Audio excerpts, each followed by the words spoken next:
আজকে আমি রয়েছি একটি পাহাড়ি মাছ যেখানে চাষ হয় সেরকম একটি জায়গায়।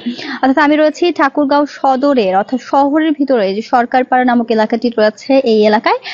এখানে একজন বাড়ির ছাদে অর্থাৎ বাড়ির ছাদ বেশিরভাগ সময় পরিত্যক্ত অবস্থাতেই পড়ে থাকে। অন্যান্যদের মতো তারও এই পরিত্যক্ত অবস্থায় কিন্তু বাড়ির ছাদ পড়েছিল। সেই জায়গা থেকে তিনি এই বাড়ির ছাদটিকে পরিত্যক্ত জায়গা থেকে এখন তিনি এখানে কিন্তু একটি মাছের যে প্রজনন কেন্দ্র বলেন বা মাছ চাষের যে জায়গা সেটি কিন্তু তিনি তৈরি করেছেন। আপনারা দেখতে পাচ্ছেন যে এই মাছগুলো আসলে যারা আমরা অ্যাকোরিয়াম রাখি বাড়িতে বা বিভিন্ন অফিস আদালতে বা যেখানে বিভিন্ন স্থানে আমরা যেসব অ্যাকোরিয়ামে মাছগুলো রাখি সেই সব ধরনের মাছ কিন্তু তার এই বাড়ির ছাদে রয়েছে। অর্থাৎ এই অল্প জায়গার মধ্যে তিনি বৃহৎ পরিসরে মাছের চাষ করছেন। আপনারা দেখতে পাচ্ছেন যে মাছগুলো এগুলোই আসলে কিন্তু অ্যাকোরিয়ামে রাখা হয়। দেখছেন যে গোল্ডফিশ সহ গাপ্পি মলি এই ধরনের মাছগুলো কিন্তু সব রকমের মাছ কিন্তু তার এই যে সংগ্রহশালা এখানে কিন্তু রয়েছে এবং তিনি কিন্তু এই মাছগুলো চাষ করছেন এবং পরম যত্নে কিন্তু এই মাছগুলোকে তিনি বড় করছেন। আপনাদেরকে জানিয়ে রাখি যে ইএসডিও এবং পিকেএসএফ এর সহযোগিতায় কিন্তু তার এই যাত্রা শুরু। সেই স্বল্প পরিসরে যাত্রা শুরু করলেও এখন কিন্তু এটি বৃহৎ আকার ধারণ করেছে। যেমনটি জানাচ্ছিলাম এই মুহূর্তে আমি আছি ঠাকুরগাঁও শহরের সরকার পাড়া এলাকায়। এখানকার যিনি উদ্যোক্তা যিনি তার সাথে আমাদের কথা হয়েছে এবং আমরা যেমনটি দেখাচ্ছিলাম যে আসলে বিভিন্ন ধরনের যে অ্যাকোরিয়ামের মাছ সেই জিনিসগুলো কিন্তু তিনি এখানে চাষ করছেন।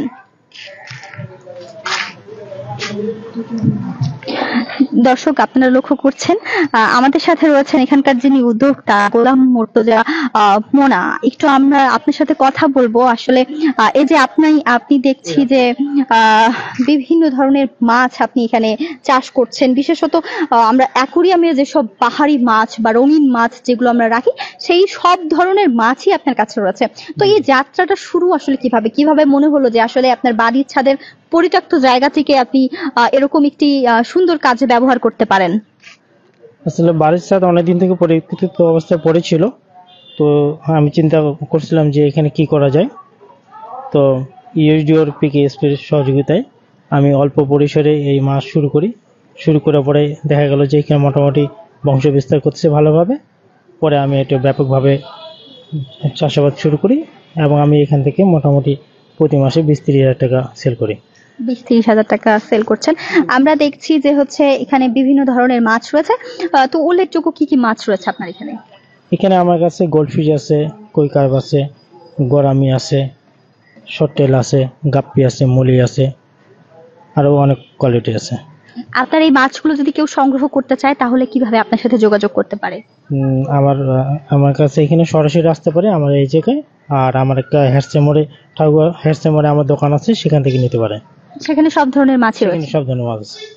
দর্শক আমরা কথা বলছিলাম এখানকার যিনি উদ্যোক্তা গোলাম মুর্তজা মোনা, তার সাথে আমরা কথা বলছিলাম, আপনাদেরকে দেখানোর চেষ্টাও করছিলাম আসলে যে সব ধরনের মাছ কিন্তু তার যে তিনি যে এখানে করেছেন এই যে ট্যাঙ্কগুলো ছোট ছোট ট্যাঙ্ক করেছেন ছাদের উপরে এবং সেই ট্যাঙ্কগুলোতে সব ধরনের মাছ কিন্তু রয়েছে। যেই সব মাছ আমরা আসলে অ্যাকোরিয়ামে রাখি, যেমন শুরুতেই জানাচ্ছিলাম যে পিকেএসএফ এবং ইএসডিওর সহযোগিতায় তিনি কিন্তু এই তার যে কার্যক্রম সেটি শুরু করেছিলেন। আমাদের সাথে রয়েছেন একজন ইএসডিওর মৎস্য কর্মকর্তা হারুন রশিদ, আমাদের সাথে রয়েছেন। একটু আপনার সাথে কথা বলবো। আসলে এই যে আমরা কথা বলছিলাম যে উদ্যোক্তা মোনা আমাদের সাথে কথা বলছিলেন, তিনি তার যে এই যে যাত্রাটা শুরু করেছিলেন আপনারা কিভাবে আসলে তাকে সহযোগিতা করেছেন? ধন্যবাদ আপনাকে। পিকেএসএফ এর অর্থায়ন এবং সহযোগিতায় ইএসডিও কর্তৃক বাস্তবায়িত বাহারি মাছ প্রদর্শনী, এটা আমাদের আসলে খুবই সফলতার গল্প শুনতে সবারই খুবই ভালো লাগে। কিন্তু এর পেছনে আমাদের ইএসডিও সদস্য মনা ভাই এবং সমন্বিত কৃষি ইউনিট মৎস্য খাতের টিমের নিবিড় পর্যবেক্ষণ এবং পরিশ্রমের ফলে উনি এখন একজন ক্ষুদ্র উদ্যোক্তায় পরিণত হয়েছেন। এর পেছনে আসলে আমাদের একটা ধারণা ছিল যে এখানে আসলে বাড়ির ছাদে কিভাবে অব্যবহৃত জায়গায় এই মাছ চাষগুলো করা যায়। তো এই ধারাবাহিকতায় আমরা বিভিন্ন আলাপ আলোচনার মাধ্যমে প্রথমে আমরা 7 প্রজাতির বাহারি মাছ এখানে ছাড়ি। আস্তে আস্তে এটা সফলতা এবং বাজার সংযোগ কর্মশালার মাধ্যমে শক্তিশালী মার্কেট লিঙ্কেজের মাধ্যমে আমরা এটিকে একটা বৃহৎ পরিসরে নিয়ে আসতে পেরেছি। আশা করি এখানে উনি একজন অনুসারী হবে এবং উনি এখন অনলাইনেও বিক্রি করছেন মাছ এবং উনি এখন দোকান দিয়ে এখানে মাছ বিক্রি করছেন। আশা করছি যে উনি আরো ভালো করবেন এখান থেকে আর কি, এবং উনি এখন বর্তমানে মাসে 20 থেকে 25 হাজার টাকা ইনকাম করছেন, আরো বেশি বাড়বে, এটাই আমি আশা ব্যক্ত করছি। আপনাকে ধন্যবাদ। কথা বলছিলাম এসডিওর একজন মৎস্য কর্মকর্তা হারুনুর রশিদ তার সাথে। যেমনটি শুরুতেই জানাচ্ছিলাম যে এই মুহূর্তে আমি আছি, অর্থাৎ আপনাদের সাথে আমি যুক্ত হয়েছি ঠাকুরগাঁও শহরের একেবারে প্রাণ কেন্দ্র বলা যায় যে সরকার পাড়া নামক এলাকাটি। এই এলাকাটিতেই রয়েছি এবং এখানেই আপনাদেরকে দেখানোর চেষ্টা করছিলাম যে বাড়ির ছাদে পরিত্যক্ত জায়গায় কিভাবে মাছ চাষ করা যায়। তিনি কিন্তু এখানে শুধু মাছ চাষ করছেন না, তিনি কিন্তু এখানে প্রদর্শনও করছেন, প্রদর্শনীরও ব্যবস্থা রয়েছে। আপনারা কিন্তু যে কেউ চাইলে এসে কিন্তু তার যে এই মাছ চাষের যেই ট্যাঙ্ক গুলো এগুলো দেখে যেতে পারেন এবং আপনারাও কিন্তু উৎসাহিত হয়ে এই ধরনের কার্যক্রম হাতে নিতে পারেন।